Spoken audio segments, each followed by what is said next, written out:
Hello, welcome to another episode of the Horror Vision Horror Podcast. My name is Sean. And I'm Missy. Missy, hold on one second. I'm just going to blow on this weird Aztec whistle that I found in my locker at school between basketball games and see what happens, okay? Haven't we talked about shit like that before? You do not blow on the whistle. You do not. I Like, like that the tagline for this movie is "Don't blow it." is it? I didn't Yeah, catch I thought it that. was fucking hysterical. That's If you great. haven't guessed, we're going to talk about Whistle. This is directed by Corin Hardy, who I knew from directing a movie in 2015 that was on Netflix for a while called The Hallow, which was like an Irish folk horror movie about like evil fairies or something. I think I saw that one. You did. I remember us talking about it when Yeah, we I think watched you it. liked it probably and told me to check it out. Yeah. Written by Owen Egerton, who did Bloodfest, which I have not seen, but I think you've seen and I you like like. Bloodfest. It's fun. He did Mercy Black, which I haven't seen, and he did a movie. So when I first subscribed to Shudder, there was a movie on there called Follow, and I It was really on there liked a it. while. It I don't think I was. watched it, but I It was vaguely remember good. the thumbnail. Okay. It was really good. It was dark as fuck. I really liked that movie, and he wrote that. So this Whistle has a pretty good pedigree. I saw a poster, never saw a trailer. It also has Daphne Keene, who people will know as Lyra from His Dark Materials, or I guess X-23 from the Logan movie. I don't remember what they called her in the Logan movie, but the little girl with the claws. Sophie Nélisse, who is young teenage Shauna from Yellow Jackets. Nick Frost, everybody loves Nick Yeah. Frost as Mr. Craven. Percy Hines White, um, who I think people will know from Wednesday. And Sky Yang as Rel, and Ali Scoveby as Grace. I'm not familiar with either one of them, I don't think. Anyway, whatever. I'm not going to list everybody. Those are the main players, I believe. Yeah, I think you got all the big ones. How did you? We both just saw this tonight. How did you feel about this movie? Um, I had only seen one trailer a few weeks ago, I think. And so I wasn't sure exactly what I was looking into, but from the trailer, it made me think about that ghost story that we did at Christmas time, Yes, whistle and I'll come to you, lad. which is why I said we've talked about this because I remember saying, why would you blow on a fucking weird ass whistle you found in a graveyard? Yep. And this is kind of the same thing, and we've agreed that we have a healthy respect for things you shouldn't fuck with, but most people don't. Yes. Um, I thought this was fun. I just wanted a fun ride, and this delivers. If you look, I mean, it was in the vein of things like Smile and you know The Ring, and it like it's a story of a cursed object. And while I don't think this one was scary, uh, those tend to be the few movies that I actually find scary. Are Mm-hmm. these? I don't know why, but I must have a subconscious Oh, thing I know why. We talk about about this curses. because in all those movies, people know what's going to happen to them, and they go to the people they love and say, "This is going to happen." Everybody's like, "Ah, oh, just settle down. You'll be fine. Come here, sit down," and then they die. Right? Right, That's why it's right. terrifying. I didn't think this was scary, but I mean, it's kind of a reskin of like a Final Destination or something. It's nothing we haven't seen, but I really liked the two leading ladies, Sophie Nélisse, who I love from Yellow Jackets, and the other girl looked familiar, the one who played Chris. And you said she was Lyra Yeah, she's from. Lyra in the HBO, BBC, Okay, I think I His saw Dark one Materials. season of that. It was good. It is good, yeah. I just, I don't know. I got distracted or fell off for some reason. Um, but I really liked both of their characters. And the cousin, the one who was into the comic book character that's kind of like the Crow. Yeah, The Revenger, yeah. Revenger, or the Ravager. I think it was Revenger. Revenger, yeah. Okay. Um, like I thought they had a good cast of kids. It it had some fun scenescapes and some interesting spins on death. It takes the Final Destination thing, but I like the idea that it's your death that's coming for you. So each one was kind of unique. Mm-hmm. Um, and they did use a mix of practical and CG effects. There is some CG here that bugs the shit out of me, but for the most part, I thought it was a fun ride. It had some cool deaths. It had, a couple of characters that I wanted to root for, and I was able to immerse in it very easily. It had lots of, fun horror nods and stuff, and it was just a good time.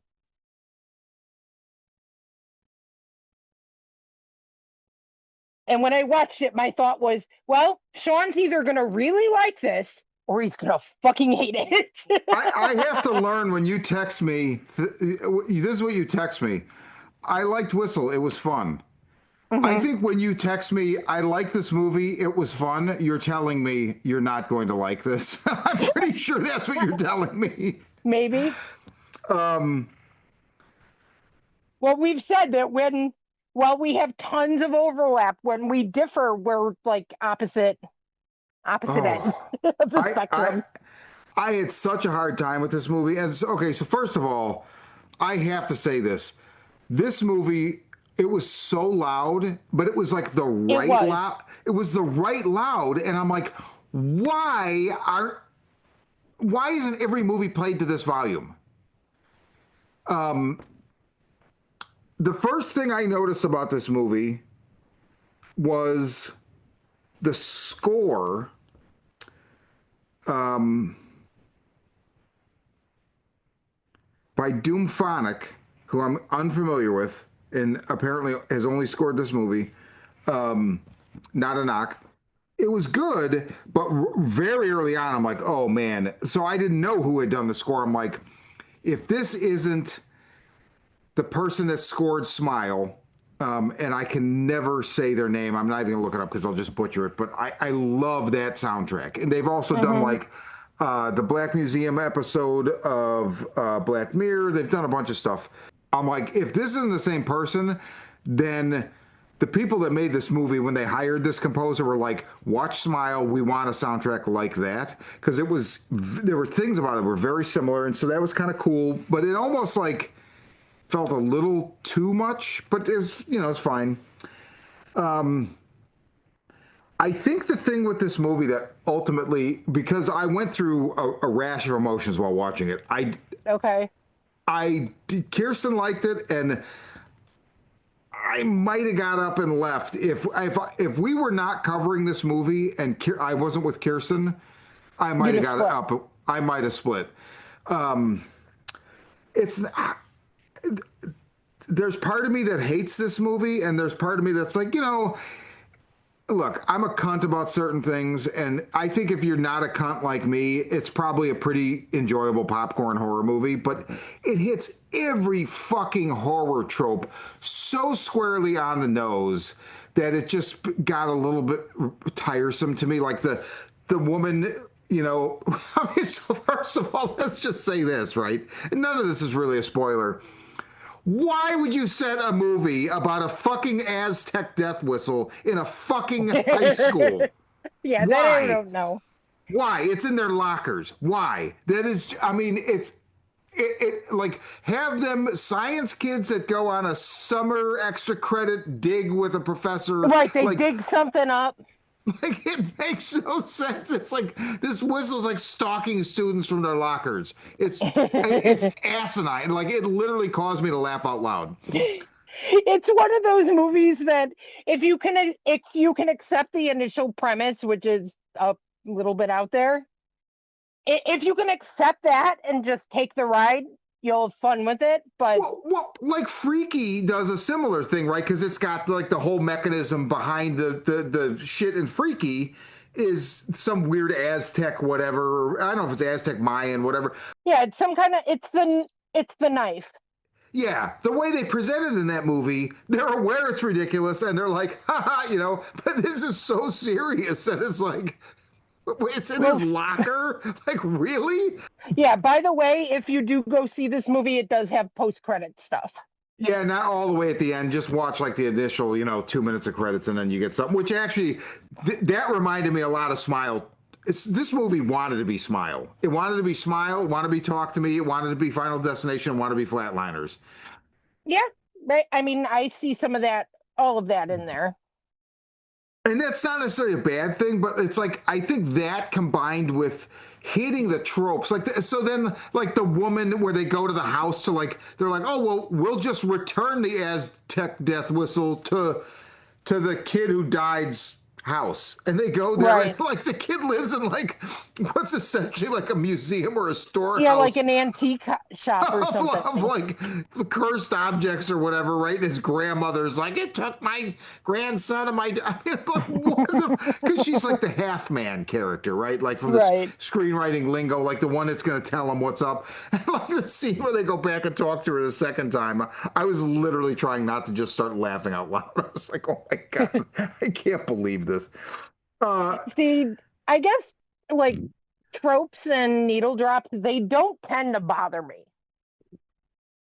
Um, I usually kind of take it as, oh, they speak our language and don't really take and just I smile at the ones I get, and maybe there's stuff that goes over my head sometimes because I get really immersed in the story. So sometimes the first time around I'll miss peripheral right, stuff right. like that. But when I notice it, you know, I always like it. I feel like it's kind of a not a respect to the audience.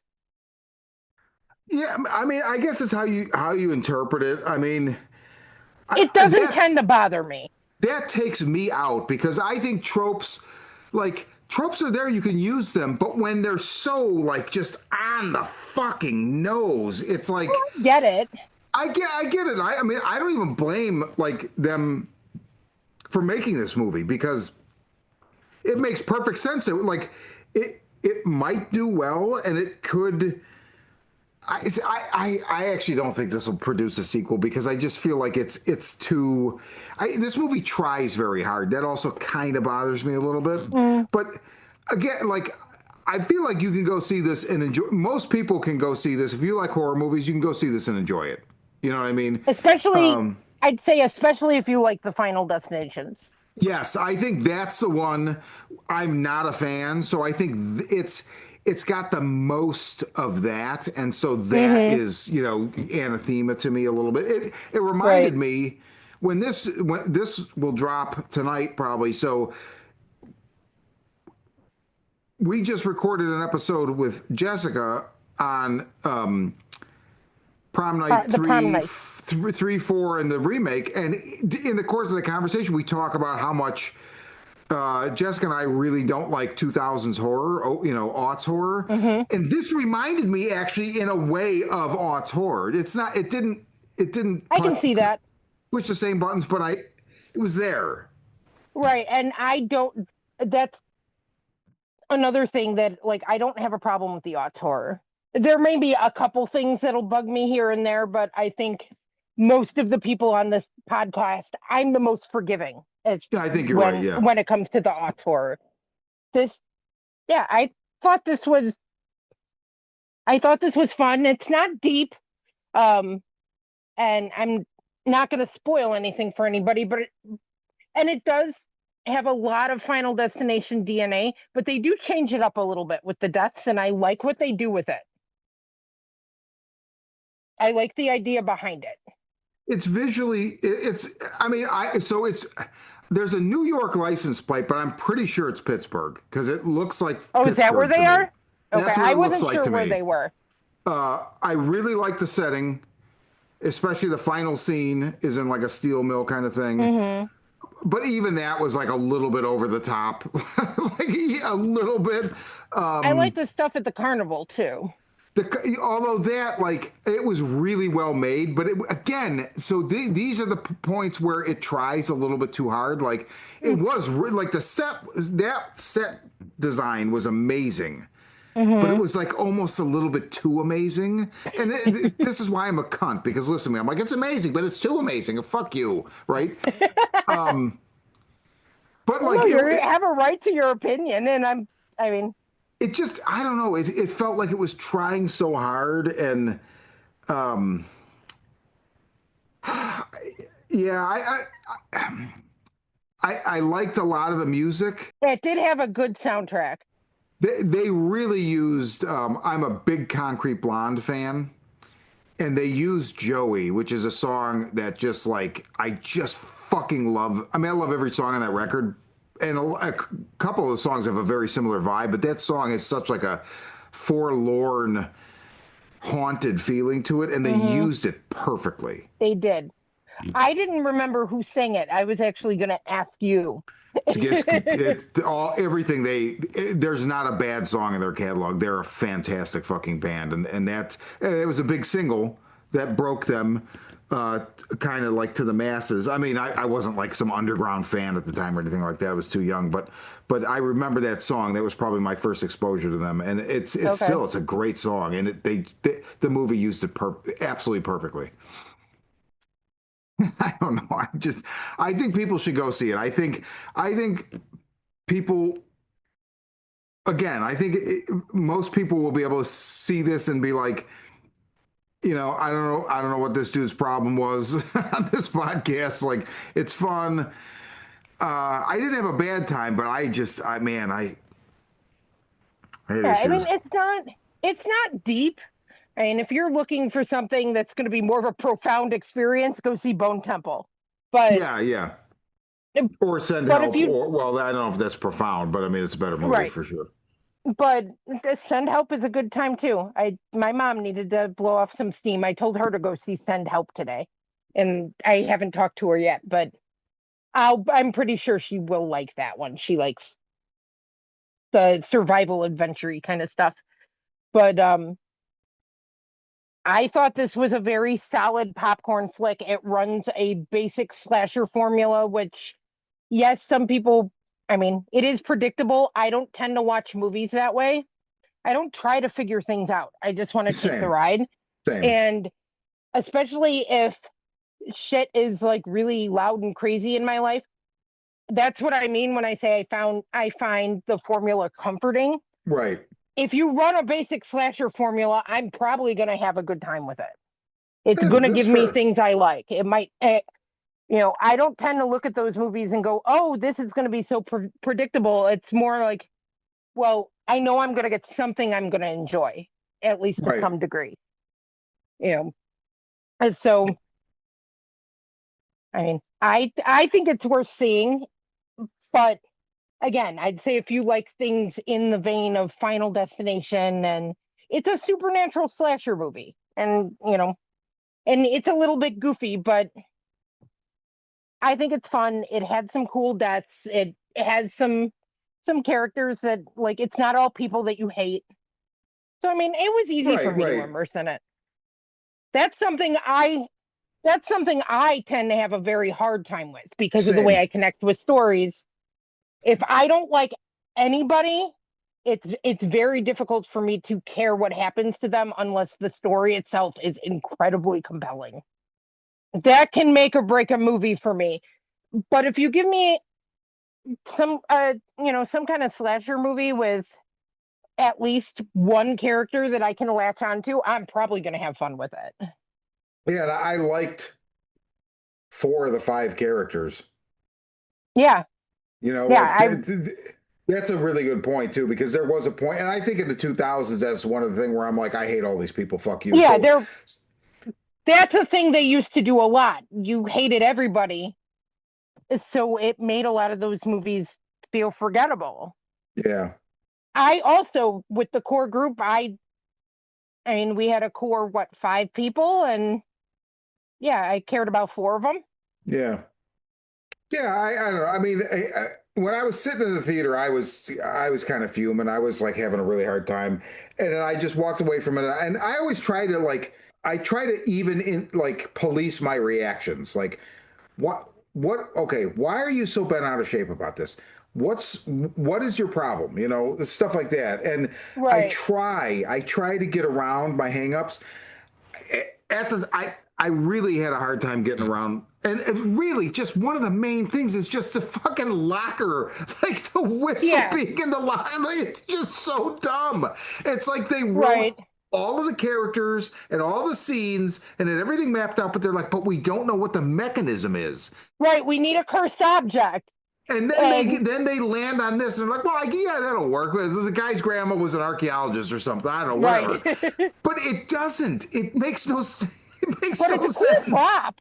It's a cool Yeah, prop, but it is a it cool prop. it looks ridiculous in every single scene that it's in because it's like they're at the pool and they set it down. And it's like, what's it doing? Or like she brings it into fucking detention, and it's like, it's a like it's so. Here's the thing. It's funny. So it's like if this was like a horror comedy, it would be genius. But because it takes itself so seriously, it's like you can't do that and want me to take you seriously. You can't. It makes no sense. See, that's a valid point too, though, because I laughed a lot throughout Oh this my whole God, there movie. were so many This things movie was about it where I was cracking like, me up, but we've established that I don't understand a lot of humor. I like when they play things straight. So probably shit that I found funny, it hit me different. well, but they played everything straight. And Right. that's why it ended up rubbing me the wrong way because they're playing it straight. But I'm like, but it's funny. It's fucking stupid. Like, how can you play this straight? Like the scene where the girl at the end when she opens it, so, you know what's going to be in there, right? And it's like, come on, give me a fucking break. uh, I don't know. If it had been, it could have been like I, I had a fucking cursed bong. I don't fucking know. Like it made no sense. It was like, and it is a cool prop, but it just, you look at it, you're like, why is that in some dickhead 17-year-old's locker? Like, give me a break. I don't Right. know. I mean, I did have that thought. Why this thing? But I mean, it's this badass Aztec looking, skull It's whistle thing. It's bad, but it's just like they But got the yeah, it would, movie and they got the prop, but they didn't go together. But they made it. right, they They don't. just they Hail Married it anyway. Well, this is what we have. We're gonna go with it or whatever. So I mean, props for doing it, and like it's a made movie. It is entertaining, like to a degree, but it just really. Right. And I mean, like you were saying, you try to police your emotions. I try to do the same thing when I'm watching stuff. Um, the biggest thing for me is it boring? If Yeah, I'm agreed. bored, that's Agreed. that'll lose me faster than Yes, anything. agreed. Like And yeah, like I don't want I don't want boring, and I want I want to be able to immerse deeply in your film and take the ride with it. And boring will derail that real fast. This is a I mean, this is snappy. It's a snappy like 90 minutes. So I mean it hits the ground running, and it keeps a good clippy pace. Like I was never bored with it or anything like that. there's some good deaths. I mean, There are some good deaths. the scene in the bedroom and the scene I'll just say like you'll know if this is it's not a blender, but you'll know what I'm referencing near the Mm-hmm. end. That Yep. it's CG. Well, part of it is CG. It's Yeah, not all it's CG, mixed. but They I did use mean mixed effects. they go There is pretty bold. Like they the do. bedroom scene is pretty intense. I I really like the bedroom scene. I also really like what we're calling the blender. Yeah, Um I mean, a lot of the deaths were pretty solid and inventive and splattery.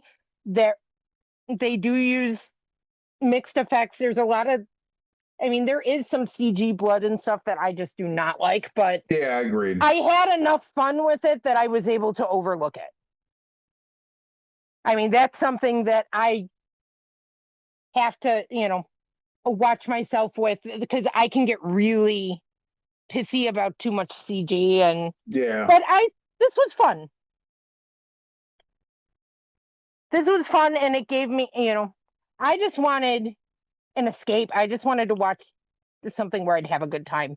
Right. Yeah. And I can see how this would fit the bill. So again, like, take it from Missy and take it from me, who's, a cunt. Just saying, like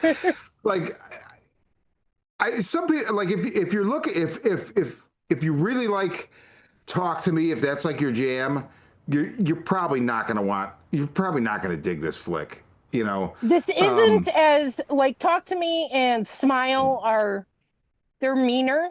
I mean, I love them both. Smile is a favorite. It's one of the few movies that actually scares me. But I mean, this still has teeth. It's not, but I don't think it's mean spirited. Smile can be a bit mean. yeah, I agree. And So Talk to this is Me tamer as than well. Talk to Me as well. It's in a similar vein, and it definitely has the DNA of all the movies you called out at the beginning. Talk to Me, Smile, a little bit of Flatliners, a Yeah, lot of Final there's some Destination. big flatliner, which that's probably the one where like that felt the most honest like lift. You know what I mean? Mm. Like the other stuff kind of seemed like they were like gunning for that, but this felt like I don't know. This felt it worked. It worked well what they were doing with it. This movie also reminded me a bit of an indie called From Within that I saw a long time ago. I don't think it's available anywhere. I have like a weird bootleg of this movie. But Hmm. it's also a story about a curse um, where people start seeing themselves, and then when they see themselves committing suicide, and then they end up killing themselves. And it's like a curse that keeps passing through. Oh, interesting. Uh, Holy sh! if you can find it, it's good. So that's Whistle. I think head into the weekend. If you want something really more profound, 28 Days Later. If you send help, I don't know if it's profound, but it's a riot. We didn't end up It's reviewing that fun. because we reviewed. Maybe we'll still do like a full episode just to talk about Hmm. it being a Sam Raimi movie. Um, but But it's we fun, and it's full fun. of Yeah, it's worth it's full seeing. of Sam Raimi flavor. It's got all Yes. the Raimiisms that we look Yep. for, and Uh, two very good leads. Like yeah. it's worth a watch. But if you've seen those and you're just looking to like have a Unwind. good It's a good time, unwinder. it's a good reminder. I mean, it might piss you off. I'm just warning Right. you. I just saying. So, but that's Whistle. This is a Horror Vision. I'm Sean. And I'm Missy.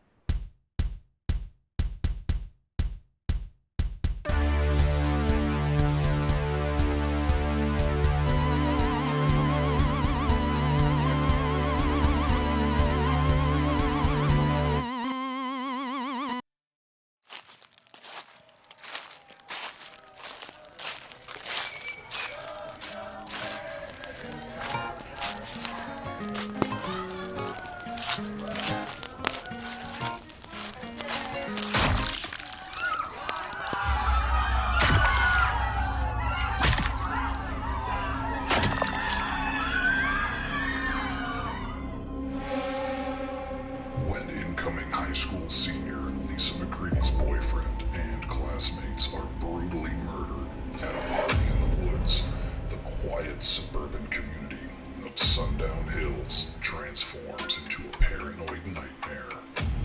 Betrayal, corruption, and dark family secrets push Lisa dead center into a burgeoning class war where rival millionaires plot to steal the town's future between reliance on big oil and the incoming age of legalized weed, electric cars, and social conscience.